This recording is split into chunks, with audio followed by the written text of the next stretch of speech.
Carrying on with my discussion of the clandestine operations, the secret team, chapter 9, we are in the coincidence of crisis with Col Prouty. The National Security Act of 1947 was brewed in a cauldron under great heat and pressure with the flavoring of spices from many sources. The year 1947 was one of the great pressures that simmered and smoldered below the surface of national events. 1946, so close to the end of the Great War, had begun as the year of one world, with the faith in the Charter of the United Nations. On the first day, March 1946, barely 6 months after the end of World War II, Truman's Secretary of State, James Burns, had said, "So far as the United States is concerned, we will gang up against no state. We will do nothing to break the world into exclusive blocks or spheres of influence in this atomic age. We will not seek to divide a world which is one," which is what they planned on doing to the United States of America with the Democratic Party in charge. Then only 4 days later, the great hero of Britain's war days and the leader of the loyal opposition in the British House of Commons, Sir Winston Churchill, speaking in Fulton, Missouri, with President Truman at his side, said, "Beware, the time may be short. From Stettin in the Baltic to Trieste in the Adriatic, an iron curtain has descended across the continent." At about the same time that George Kennan, one of Russian authorities of the U.S. Department of State, said, "If Europe was to be divided, the blame should be placed on the Russians and not ourselves." Under the pressures brewing at this time, it took only a short time to depart from a dream of one world of peace and to plant the seeds of rupture and divisiveness. That's how people get people to lose the war, by the way. The one world had in a brief span become bipolar, with the atomic bomb hanging as a sword over the heads of mankind and communism as a dread enemy of the Western world.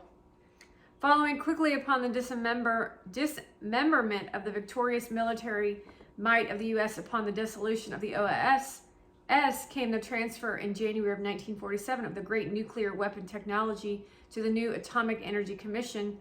This momentous project had no sooner been set up than a great tumult arose in Congress about the loyal of two of the leaders in this program, David E. Lilienthal and J. Robert Oppenheimer. Already communism, or more properly a new banner and call to arms, anti-communism, had raised its head. This issue played an important part in the philosophy behind the development of the CIA. The United States had a nuclear monopoly in 1947. At least it was the only country in the world with weapons on hand, with the means of delivering them, and with the production know-how and capacity to increase the nuclear stockpile. Therefore, it became a matter of great national interest, first of all, to protect those weapons, the delivery system, and the production techniques from other nations, from their spies, and from those who might aid these nations by giving away our secret. As secondly, it became most important that we have the intelligence capability to learn without delay the status of the state of the art in other nations that might be attempting to build nuclear weapons. Our scientists and other practical men knew that once we had exploded a bomb over the sands of New Mexico and over Japan, other scientists would be well in their way toward duplicating this feat, since they now knew that such a thing was possible. Thus, development of the atomic bomb by another nation would be no more than a matter of time and intention. That has to do with my project and what I did, which it will never be done again, because I have respect for humanity. It would not be helped too much by either way the activity of spies or interested parties from within our own country. The interplay of these most important factors created great pressures from the realization of a central intelligence capability of much greater capacity and effectiveness than anything that had existed before World War II. To add more fuel to this raging conflagration, the British announced on February 21st, 1947, that they would no longer provide financial support to the weak governments of Greece and Turkey to enable them to continue their battles against communist aggression and subversion in the form of strong rebel activity. The sudden departure of the British from the crucial portion of Eastern Europe left a serious vacuum. Vacuum appears twice today that had to be filled by someone else without delay. Only 3 weeks after the unexpected British announcement on March 12, 1947, President Truman proclaimed the Truman Doctrine, which in effect established a stout barrier between the world of communism and the Western world along the northern borders of Greece and Turkey. Churchill had specifically drawn the line from Stettin to the Baltic to Trieste in the Adriatic. Now, Harry Truman had extended that line from the Adriatic to the borders of Iran. It had not taken long to totally reverse course from Secretary of State Burns. We will not seek to divide the world, which is one in the lasting division, which continues even today after 25 Cold War years. To strengthen this position and to drive home the full intentions of the United States, the new Secretary of State, George Marshall, announced in July of 1947 the plan for all of Europe designed to help those countries that have been ravaged by war and were threatened by the onslaught of communism to recover sufficiently to stand upon their own 2 feet. In this test of history, while charges of communists were being hurled back and forth among adversaries who in the great majority of cases had strong whatsoever to do with communism, Congress was debating and writing the National Security Act, which on the surface was primarily concerned with the military establishment but was beneath the surface where the real pressures were most at work. Fundamentally concerned with the creation of a central intelligence agency, it was in this highly charged atmosphere that the philosophy of the military posture of defense emerged. The philosophy of the military posture of defense, quotes, emerged. Will you stop? Do you want to go out? Is that what we're doing here? Go. Okay, then go away. The art of war, distraction from a third party. It'd be like riding on the streets so you don't pay attention to the news. So you get somebody else to do the dirty work while you do undercover shit.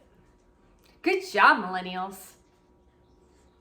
Throughout the history of this country, there had been a great respect for a tradition of the honorable resort to arms in time of war. As a result, this country had a long and proud heritage which supported the existence of a Department of War and Department of the Navy with its proud Marine Corps.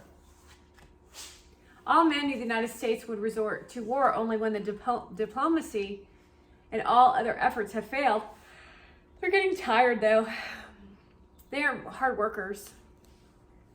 Yet no one misunderstood the full meaning of such a tradition. The heart of war and its only sure way to victory lies in the concept of the offense carried out in pursuit of clear national military objectives under superior leadership, both in uniform on the battlefield and in mufti in the White House. Reminding you, it's one of me and like 7 billion of you, and I work from the time I wake up to the time I go to bed, and you take rotations. And I still win.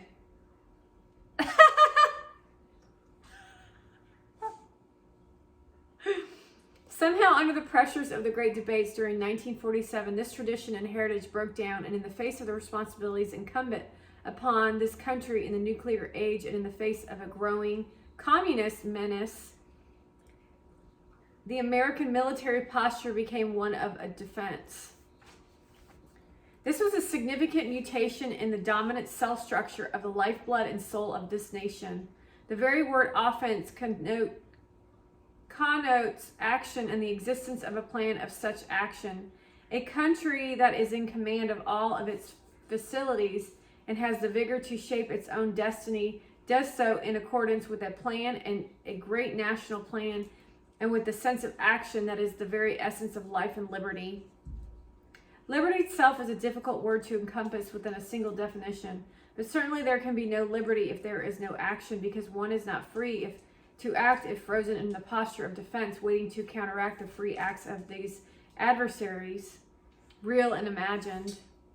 For the greatest nation in the world suddenly to assume the role of a defensive power in a single certain of some major change in national character, one would hope to discover that this was to be interpreted as a symbol of magnanimity, and understanding while the nation was in sole and undisputed possession of the atomic bomb. but events of the past 25 years make it difficult to accept that position. The national defense posture places even greater emphasis upon this role of intelligence. If any nation goes on the defense, then it, by its very nature, it is forced to be totally dependent upon intelligence. If a man is adequately armed and he is hiding behind a wall, reasonably secured from his adversary, the one thing he needs most is information to tell him where his adversary is, what he is doing, whether he is armed, and even what his intentions are.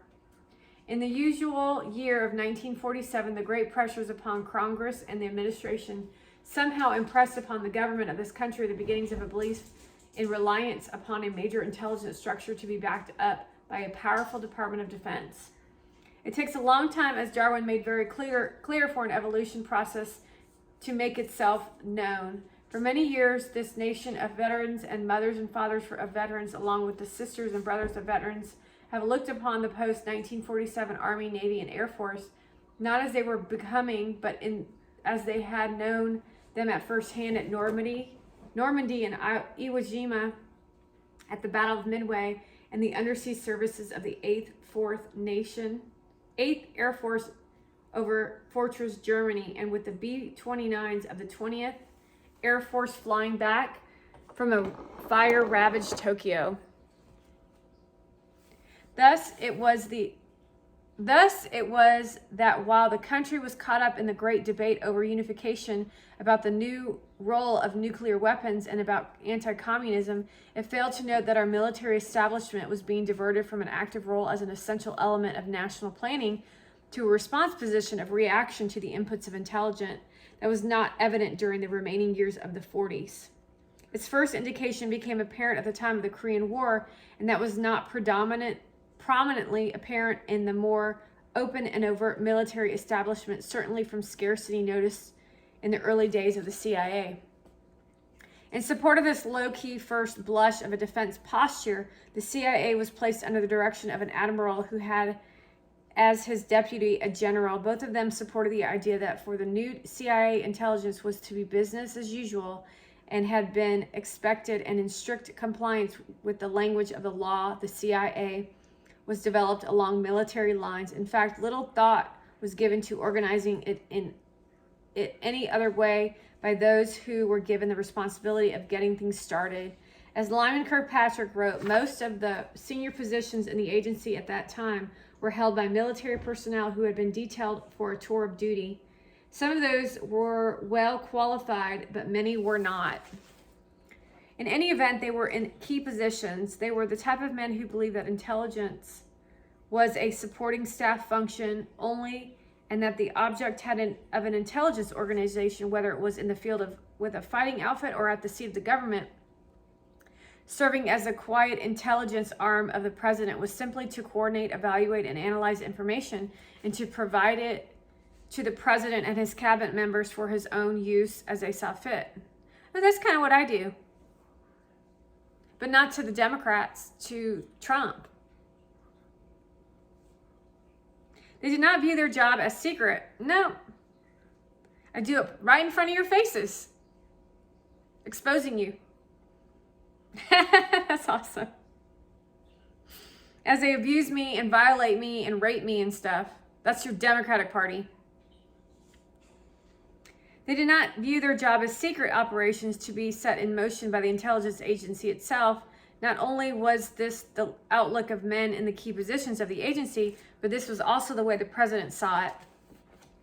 President Truman looked upon the new agency as his staff section for information and no more, and there were many others in Washington who wanted it that way too.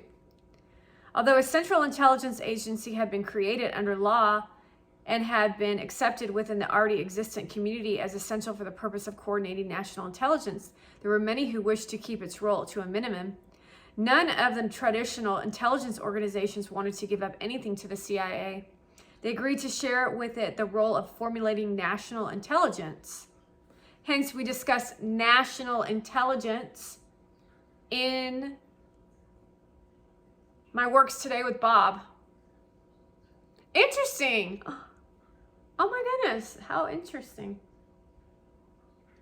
But that was it as far as they were concerned. As a result, they all participated more or less evenly in manning the fledgling agency and seeing that it got underway in a manner sufficient to accomplish its primary assigned task and no more. Within this group, there was little desire to make the CIA into the agency it is today, nor was there any desire to see the agency enter into clandestine activity of any kind. They believed that if such a task was required by higher authority and in support of the national plan of supreme importance, then the new NSC would, with approval of the president, direct that it would be performed by any of several possible organizations, one of which might be the CIA. This was a more or less routine assumption, and it was about as far as any of those officials at that time wanted to go. It should also be noted that among the early military assignees to the agency, there were those who had personal ambition and plans to work up in this new organization, bypassing the conventions of their old units to achieve some personal goal, which in some cases included a desire for a fun and games career. As the years passed, many of these men were able to do just that, and they formed a nucleus within the agency, which for a variety of reasons strove to exploit the covert side of the house. Sorry, I'm distracted. It was from among the group that the first activists emerged to begin the covert process of using the agency to utilize and later to dominate the military. We shall see beginnings in this chapter. It will be more fully developed later. These agents employed covert methods not always to conceal their actions from the enemy, but more often to keep the inroads they were making in the actual exploitation and use of their own military from being discovered. One of the better examples of such activities has been the mutual development of a method of operations between the U.S. and the U.S. Army Special Forces, letting you know that they attempt to keep God away from you. That's their plan. There were other men in Washington at the time who opposed the way military men in key positions were developing the agency. They were actively and vociferously opposed to the agency development as it was being performed by the military men in the key positions. Chief among these critics and self-interested agitators was the former head of the OSS, General Wild Bill Donovan. He went up and down the country preaching the doctrine of active anti-communism and demanding that the CIA be made the first line of defense in the country in the Cold War. General Donovan was always clamoring for civilian control of the intelligence establishment, an unusual stipulation considered his long military background. But more importantly, he spoke of the CIA role as an active and operational role. He was less interested in intelligence than he was in clandestine operations. This one's a heavy one. They don't like this one. And I'm going to keep reading. This, even though he did not link up the two conditions at any one time, he would, if he had had his way, have used the CIA to develop and direct operations that would have been fleshed out by military establishments. At the same time, Allen Dulles and John Foster Dulles were actively engaged in international affairs of a somewhat chameleon-like nature with religious groups, international societies, the Council of Foreign Relations, and others. Y'all insane. After one special council meeting in early 1947, the Undersecretary of State, Robert Leavitt, said that he had been convinced that it would be our principal task as state to awaken the nation to the dangers of communist aggression. Oh my God, we're like literally in a communist country. I'm a communist fighter. That makes me happy. Of course, there are various ways in which a statement which has as this many be interpreted. There can be the straightforward approach which takes such an action as a result of bona fide communism aggression and to awaken the country to such danger, or there may be the interpretation more properly borne out of by the events of the past 25 years that the task to awaken the nation would be one akin to the operation of a propaganda machine. Done that. When we recall some of these comments made in earlier chapters about stirring up such visions in Indochina and omens like that, The real intentions of such words bear close scrutiny. In any event, the men of whom a mention has been made above were among the most ardent advocates of the stronger CIA, one to be developed as a bulwark against communism and to be prepared for operational tasks of secret intelligence collection and clandestine operational activities.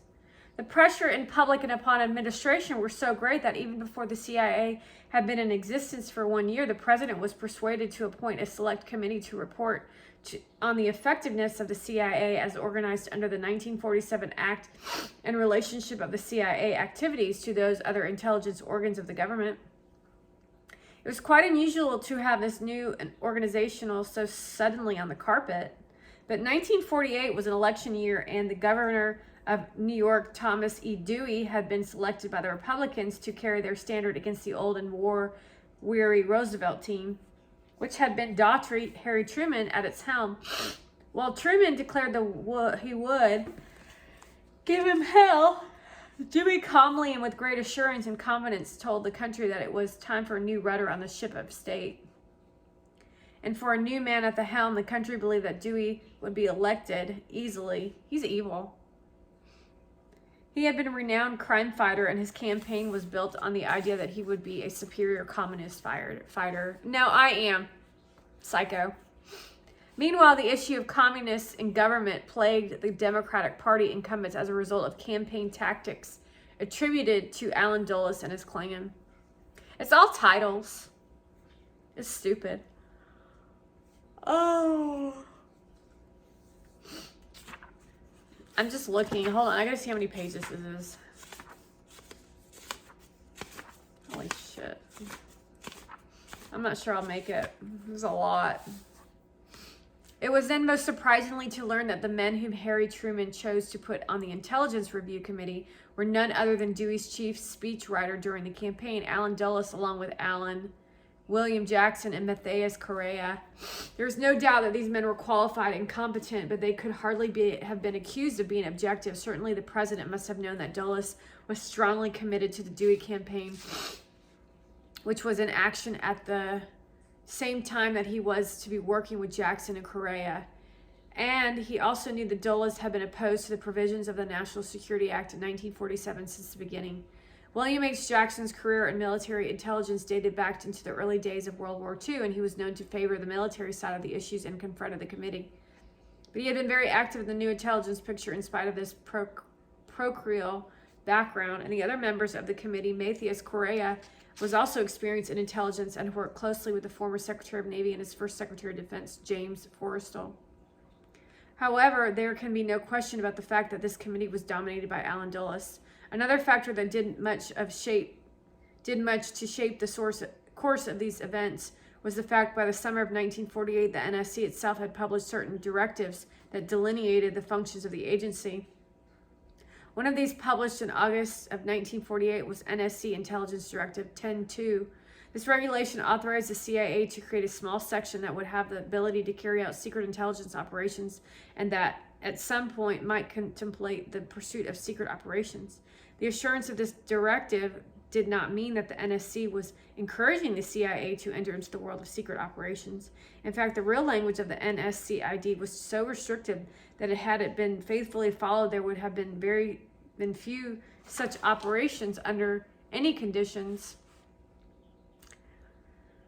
The council took this first step with the extreme caution. This new section which was to be called the Office of Policy Coordination, was to be a part of the agency. However, its direction was not to be under the control of the DCI.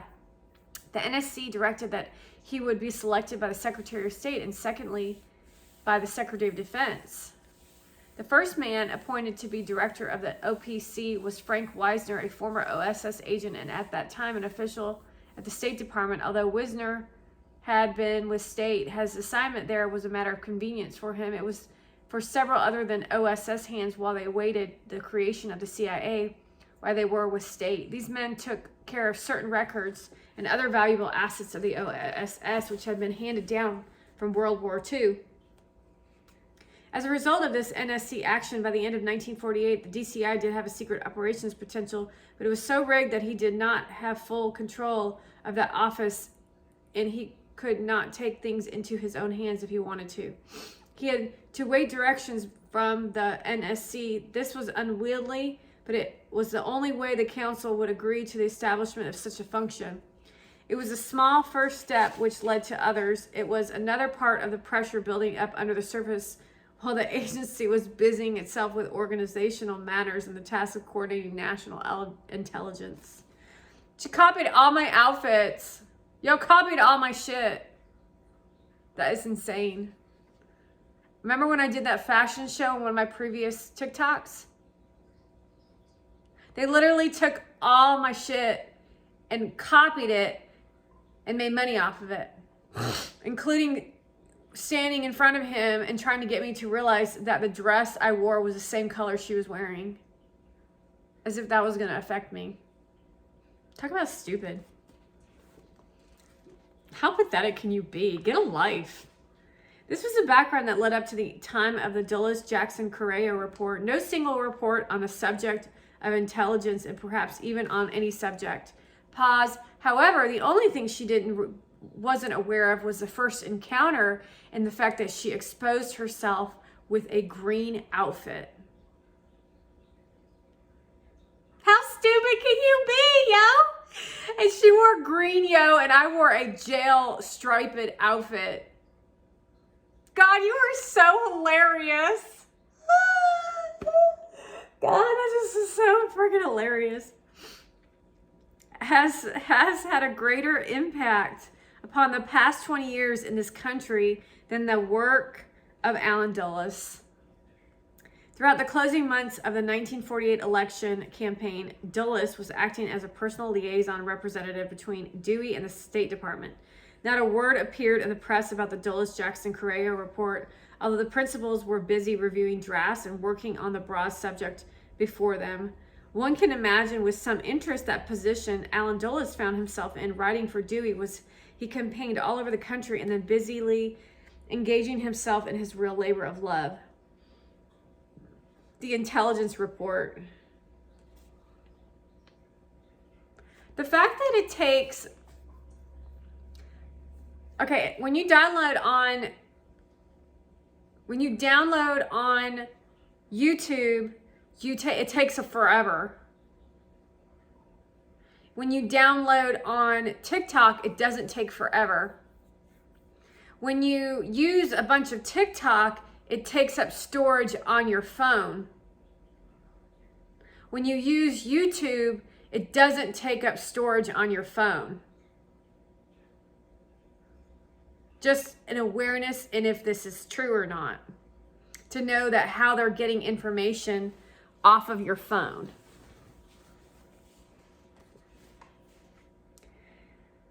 Undoubtedly, he saw this report, which he expected to complete just after the election, as a stepping stone to reaching the office of the DCI. It is inconceivable to imagine that he worked so hard on a report that would be submitted to Harry Truman as president for a new term. He fully expected to hand it out to the lame duck president.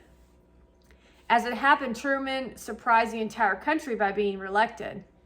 The Dulles clan had to wait another 4 years before they rode into power with General Eisenhower. But this was very delayed, may have made things much easier for Allen Dulles. When he did become the DCI, Dulles wanted to expand the agency and so stated in his report. Yet the years following the 1948 election were years of government austerity.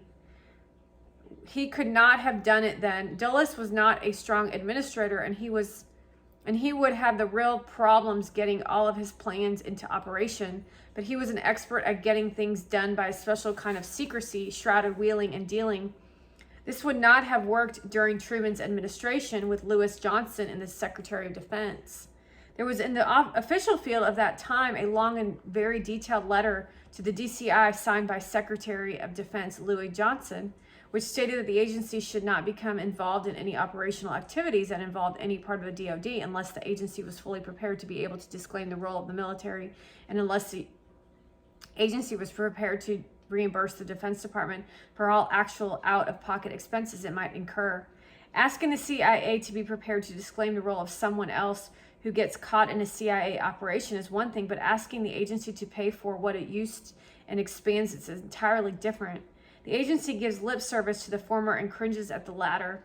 The latter is only effective control there is over the agency, and this is something the Congress could do more thinking about today. Who cares? In 1949 and 1950, this letter was Secretary of Defense to the DCI was a normal way of handling such matters. Staff officers in the late 60s and early 70s would be shocked at such language from the Office of the Secretary of Defense in an official letter to the DCI. Allen Dulles could not have attained his goals under this type of cooperation from his biggest benefactor. The time was just not right. This is because it may have been another one of the favoring coincidences which have always seemed to crop up at the right time for the CIA to pave the way for latter developments. You guys are freaking crazy, man. With the surprise election of Truman, there was nothing to do but to turn in the report for those in charge of the agency. It is inexcusable that security impediments can bury such letters and reports as we have mentioned for so many years. The Dulles-Jackson-Correa report was the CIA main camp. In this study, Dulles described exactly how he would lead the agency from a low-key intelligence coordination center to a major power center of the U.S. government, and in the process, how he would become the closest advisor to the president. He foretold the existence of a vast secret intelligence organization and top echelon clandestine operations facility at White House level, a hidden infrastructure throughout other departments and agencies of the government, and the greatest clandestine operational capability the world had ever known, primarily based upon the exploitation of military manpower, money, and facilities all over the world. They're literally, remember that dress I did that was purple? And that you tied it all different directions? They're literally copying it.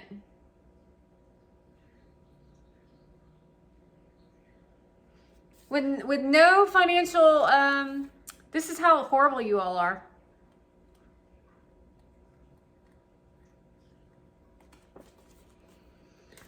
For all the dynamic contained within its pages, the report was practically ignored when it was given to President Truman early in January 1949. It was dated January 1st, 1949. The major elements of the report were so arranged within its chapters about the military men who were at that time in command of the agency would not notice them for what they were. What caught their eyes were the page after page of charges against the stewardship of the agency. There were few things being done in the agency that this three-man committee had approved. Therefore, all the men in the agency glanced at when they received the report was a portion that concerned them directly. As Lyman Kirkpatrick has said in his book, most of the senior positions in the agency at that time were held by military personnel who had been detailed for a tour of duty. They wrote the reply to the report, which needless to say was not very responsive, and no one should know that better than Kirkpatrick. If you see a white dress, you better run. If you see someone in a white dress, you better run. Gross. White is for wedding. Just like to lay that out there as a fashion faux pas is wearing a white dress unless you're graduating from college or high school, or you're going to your own wedding, meaning you do not wear a white dress to someone else's wedding. You just don't make white dresses. Sick. For about a year, this report remained in the... If you wore a white outfit, a white top, a white dress this year, you are psychotic.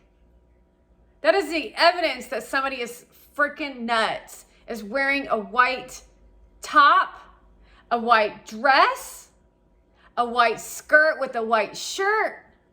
Nasty, gross, pathetic, pathetic.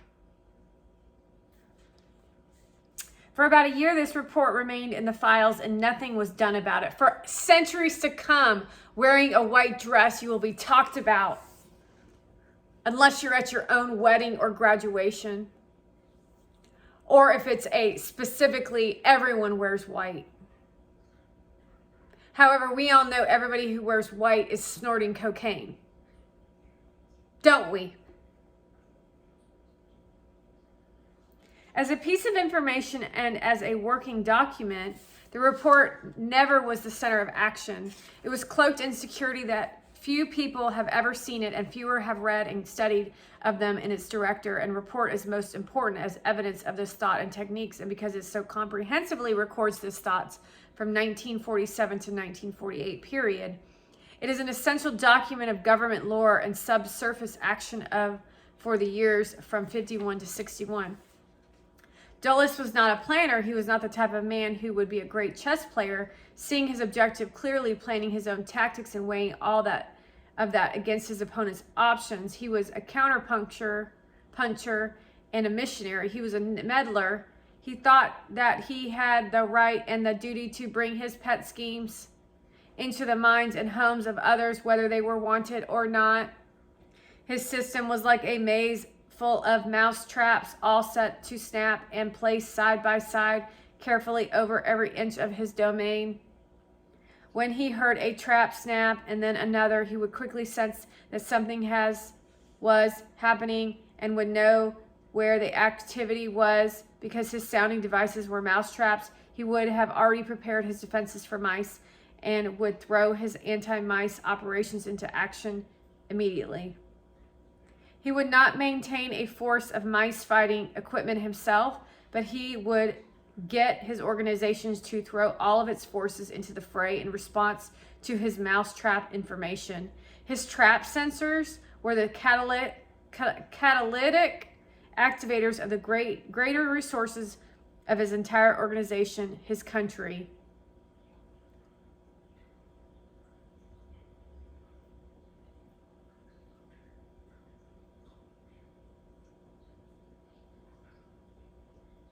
Damn. Dulles was the personification of the intelligence operator as contrasted with the intelligence staff officer who has created systems that would respond to inputs from intelligence sources. He did not work with others to establish objectives. He did not make plans to achieve these objectives and then to drive forward toward the achievement of those goals without permitting himself to be diverted by other irrelevant influences. Rather, he would create a vast mechanism that would sound out bits of data that could then be used to activate response operations, all in the name of the common enemy, communism. He was proud, and he was proud of his agency. He did not like being the low man on the totem pole, as he was when he was the first DCI. The reason why Scientologists and landmark people are not allowed to speak of you're not allowed to go to the public, like news reporters, when you're in landmark, is because that is CIA shit. And so you have to go see someone before you go onto the news, because they got to be careful what they say. They can't say anything that's too empowering to you. Oopsies!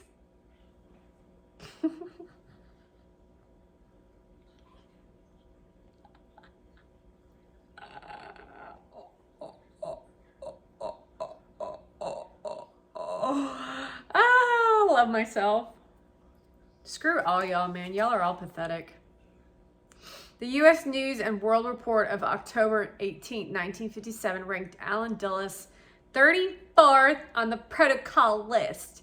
He goes on to report that after John McCone had made DCI, his position was raised to the level just under the cabinet officers. Alan Dulles had always thought that he would directly with the president, that the agency should be responsible only to the president. He did not enjoy the position assigned to him by the law under the direction of the NSC, which meant that he was well below a committee of cabinet officers and a relative 34th. Such things were very important to him, not just as a personal matter, but because of the ranking it gave to the agency. Well, golly! We shall see the impact of this report further as we continue with this account. Another event of these times was having a greater impact upon the agency and would be fundamental to its role in Indochina many years later. In Greece, a civil war was underway, And it was evident that the communist neighbors of Greece, Yugoslavia, Bulgaria, Romania were providing safe haven for the Greek rebels, and on their own part were assisting the rebels with supplies and arms. At the end of World War II, the United States had a strong force in Greece, which had been there since the Germans had been driven out of 1944. The Americans, mostly Army, but with a number of CIA personnel, played an active role in assisting the Greek government against these rebels. A good number of the CIA men and U.S. military men who worked with the CIA or on assignment to the CIA became a closely knit cadre of communist rebel fighters. They learned their trade on the proving ground of Greece and later went on to play the same role in other countries such as Iran, Guatemala, Thailand, and especially Vietnam. If one were able to discover real names of the CIA personnel, including the U.S. military personnel on assignment to the CIA, who served first in Greece and then years later in Southeast Asia, he would find some very striking and significant parallels. Well, golly! Well, dang! I told ya!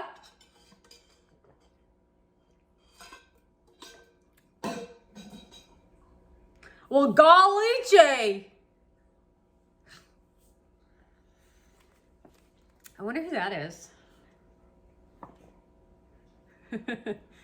This Greek experience, they don't think that's funny.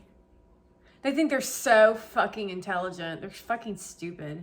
This Greek experience was very influential on the fledgling agency. Men like John Richardson, who was a station chief in Saigon during some very crucial times, was also a station chief in Athens.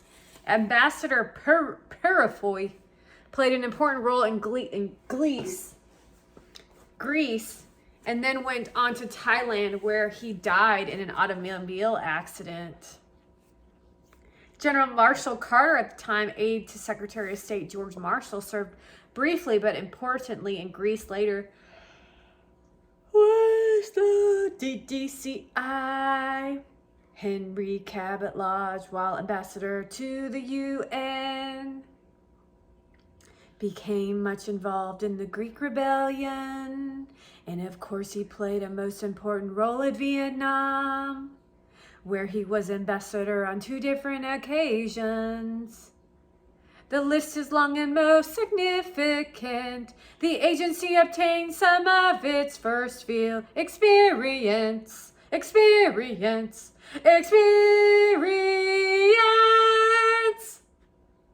Much on the wartime OSS pattern in Greece, and then applied the same formula to many other countries, using the same paramilitary trained men. You can make it into a musical. You should have written musicals. In 1950, the DoD had reached its own lowest ebb since World War II. It looked as though the agency would do likewise. Then 2 most important things happened. Again, the coincidence that saved the agency when all looked like a lost cause came to the rescue.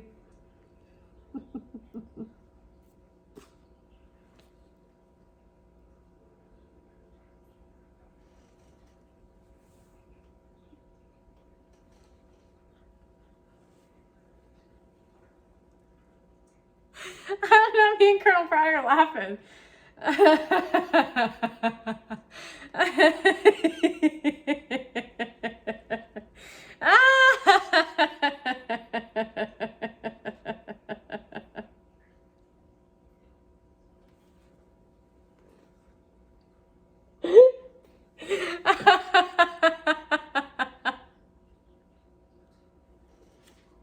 He's like, well, first of all, now it's good writing, Colonel.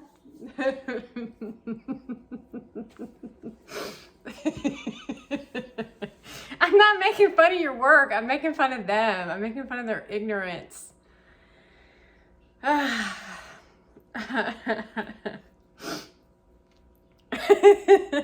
First of all, the Korean War snapped the military out of its lethargy and provided the impetus for a major buildup and rebuilding of the forces. This gave the CIA a chance to play an active role along with the military as sort of a wartime fourth force during the Korean War. The other event that had a great impact upon the agency was an assignment of General Beadle Smith as GCI following Admiral Hillenkoetter. This dramatic change took place in October of 1950, 4 months after the start of the Korean War. The fourth force concept was influential in the expansion of the CIA in a way that was never intended, and which has been quite unnoticed even to this day. As we have mentioned, one of the dominant forces behind the requirement for a national intelligence authority was the existence of the atom bomb, all that it meant. It goes without saying that the atomic weapons system totally obsoleted most of the concepts of World War II. You do want to remember that I've blown up in the atomic bomb and the nuclear bomb, and I forget the other one, some other bomb that y'all made up. There may never have been a time in all of the evolution of warfare when the introduction of one weapon has so suddenly and so totally overwhelmed of all other weapons and all other tactics and strategy. World War II was the major war of all time, and the weapon system and the tactics strategy employed by the U.S. military forces during this war were the supreme high watermark of battle effectiveness. Let me see. I'm going to have to stop. This is a long chapter, y'all. That's like at least a whole nother hour right here. I'm going to go till 1 hour. I said I would read for an hour tonight. Whether we credit the massive system of over-the-beach invasions of strategic bombardment or carried task forces or armored blitz warfare or others for the supremacy of U.S. forces is not the point. The remarkable thing is that even before that great war ended, a new weapon that completely changed the whole concept of warfare with one great big bang came into being. Called laughter.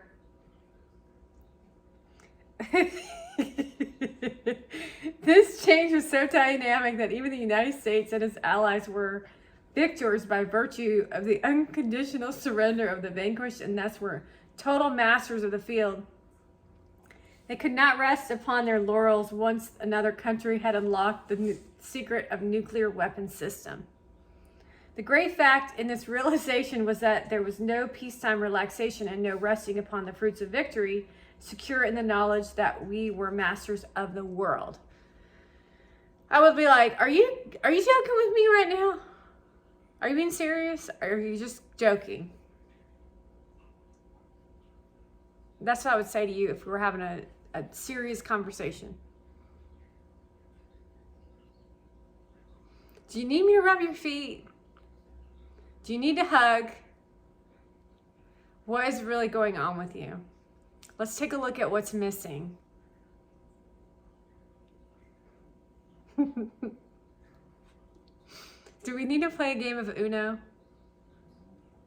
Is there something you need to talk about? You're not saying something that you need to say. Well, then we're going to get to the bottom of it.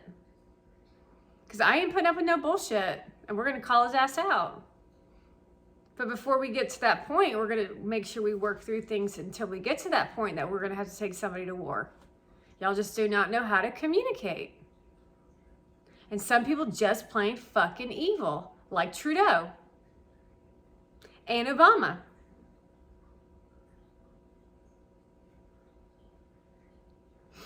As a result, in the dim halls of the Pentagon and in the many major and overseas commands of the U.S. and allied military forces, the war planners worked long hours to rewrite basic war plans. This is well worth a story by itself. No two groups agreed exactly on what warfare in the future would be, and no two groups were willing to admit that the services were not made obsolete by the nuclear weapon system. As a matter of fact, as late as 1955, the new Joint Staff School, the Armed Forces The Armed Forces Staff College was just beginning to include a nuclear weapons system annexed to its classical war plan, even up to 1955. They had not agreed sufficiently upon nuclear weapons and how to use them to permit the exclusion of such weapons in war games and school exercises. In spite of all this, it was generally accepted that World War III would be a nuclear war, and it would be a brief war during the nuclear exchange period. That was nuclear weapons talking. Nice to meet you. I swear to God.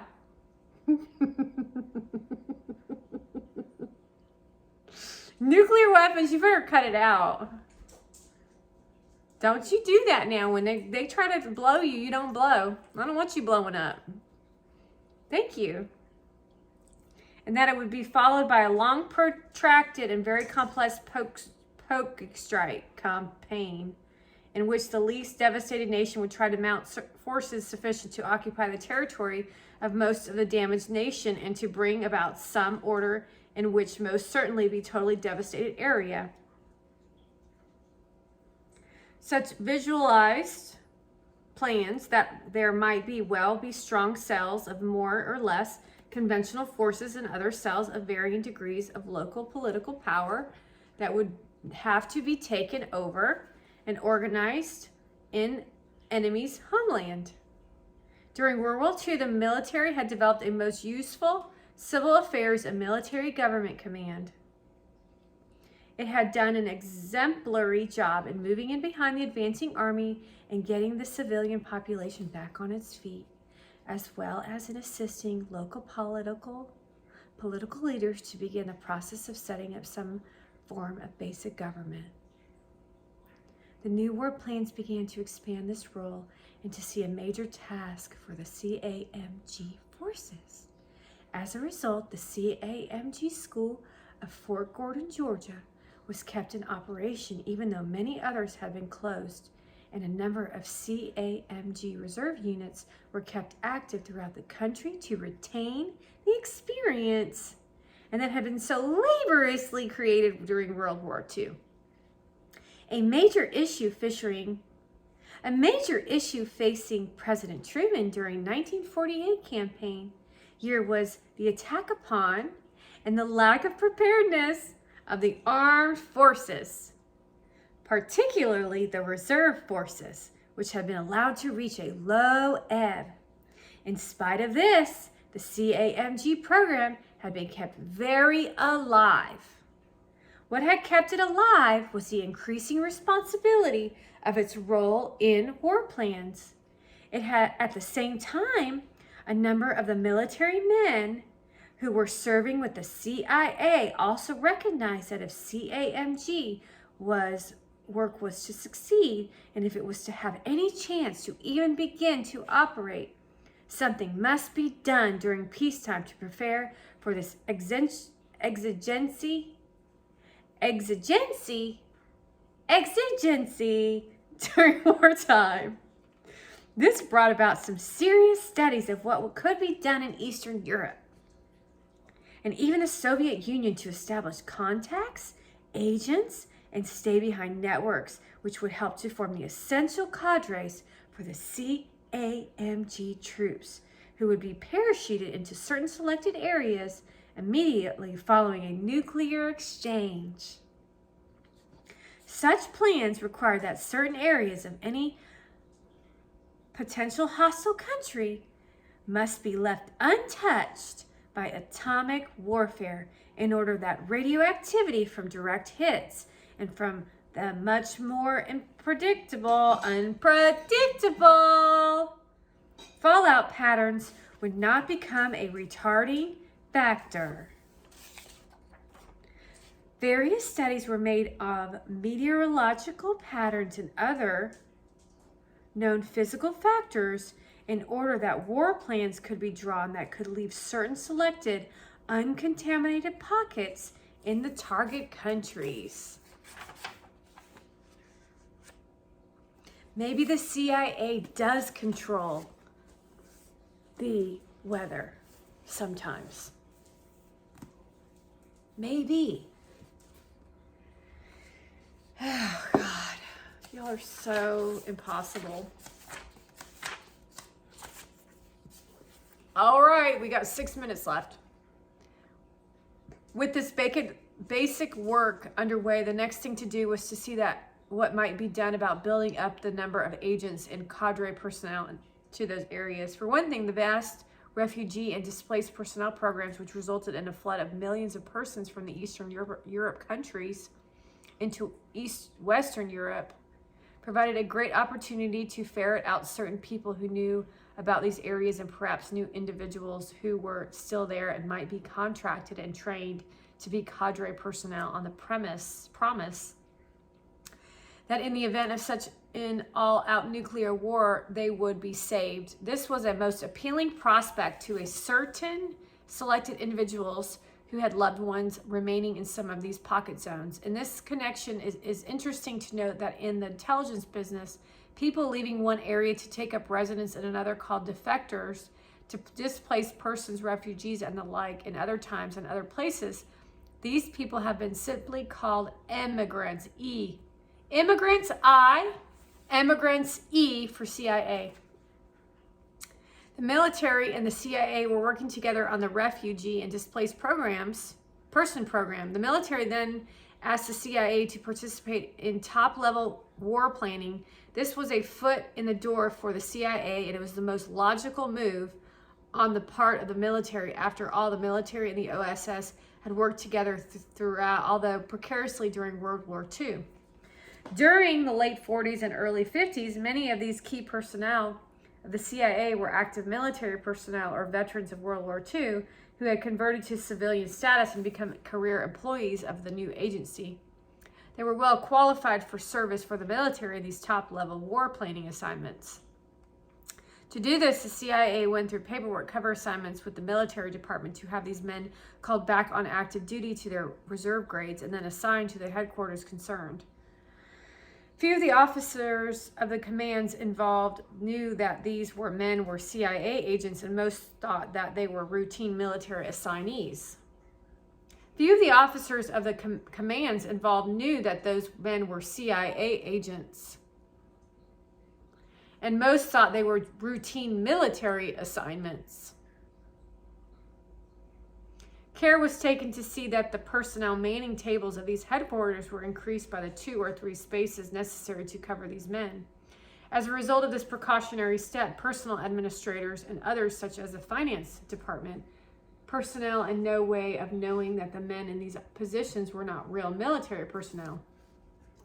In time, these jobs bred their own supporting requirements to the extent that civilian secretaries and other staff were added by the same or similar means. Only in some focal point offices would the true identity of these personnel be known, and then more for the purpose of protecting their identity and assisting them than for any military considerations of the role they were playing.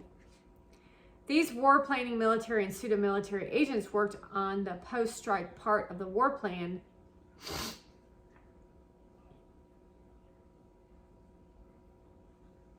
and more specifically on that part were pertained to the development of safe area agents and agent lines and other CAMC type matters at that phase in the development of the war planning philosophy and strategy. This has a new role for the military, and one they quite willingly turned over to these hardworking men who seemed to be so dedicated to the task.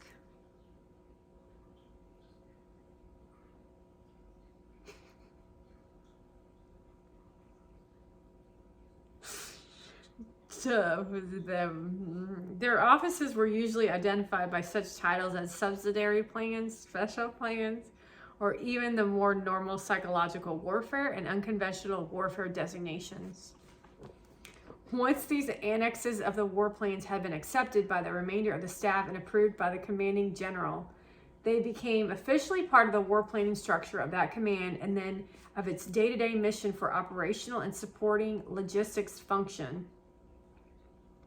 If the command was expected to provide forces for the immediate post-strike task, it would have such forces and earmarked and trained for that job, that they not only had to be ready, but they had to have equipment, vehicles, communications, printing presses, aircraft, and all the rest of the tools of their very special trade. Here again, the CIA men became prime movers. They drew upon the World War II experience of men in their Washington staff and worked out elaborate tables of equipment and tables of organization in the best World War II fashion and presented these to the local command for their guidance. Since most of the real military staff officers had done little work in this special area, and most of them had more than enough work to do in their own fields of specialization, they were delighted to have these helpful members of the staff come to them with such finely drawn staff work. We have a whole bunch left in this chapter. So we will discontinue the discussion. We have, just to let everybody know,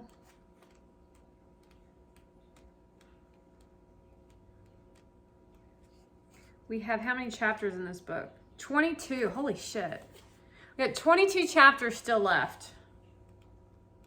But I think the chapters get smaller when we get toward the end. Maybe not. I don't know. I can't tell. 22, 23. Looks like we got 23 chapters. So we're actually almost halfway through the book. And then there's some appendix, but I don't want to read the appendix. Maybe I'll read that slowly or something. Anyway, we made it to we're almost through chapter 9. As you know, this book is challenging. It's a challenging read.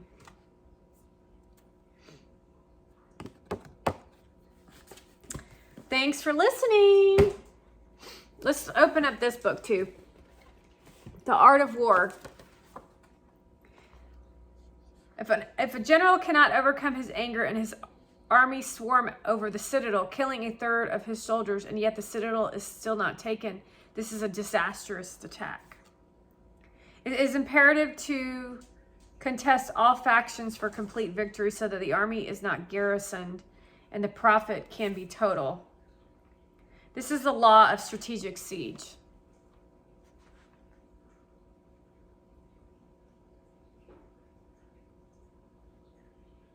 Therefore, one who is good at martial arts overcomes others' forces without battle, conquers other cities without siege, destroys other nations without a long time. Stop! Without taking a long time. Time. So the rule for the use of the military is that if you outnumber the opponent 10-1, then surround them 5-1, attack 2-1, divide. Stop! That's what you're going to do at the party. If you are equal, then fight if you are able. If you are fewer, then keep away if you are able. If you are not as good, then flee if you are able. Meaning, don't put yourself in precarious situations. Therefore, if the smaller side is stubborn, it becomes the captive of the larger side.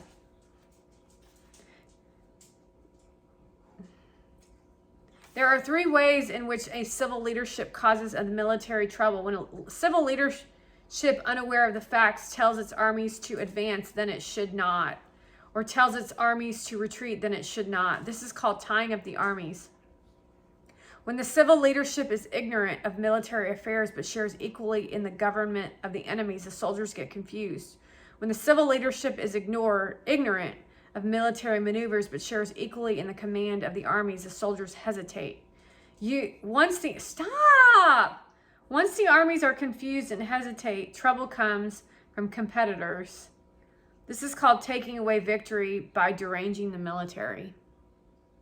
Hazel has grabbed my leg and held my leg captive. And now she's grabbing it like this. She says, "Get off this stupid camera." She's tired of it, and I'm going to go work out. Generals are assistants of the nation when their assistance is complete. The country is strong when their assistance is defective. The country is weak.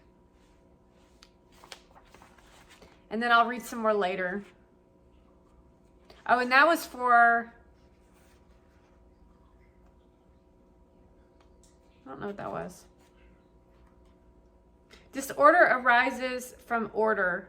Cowardice arises from courage. Weakness arises from strength. And that's all she wrote for the evening.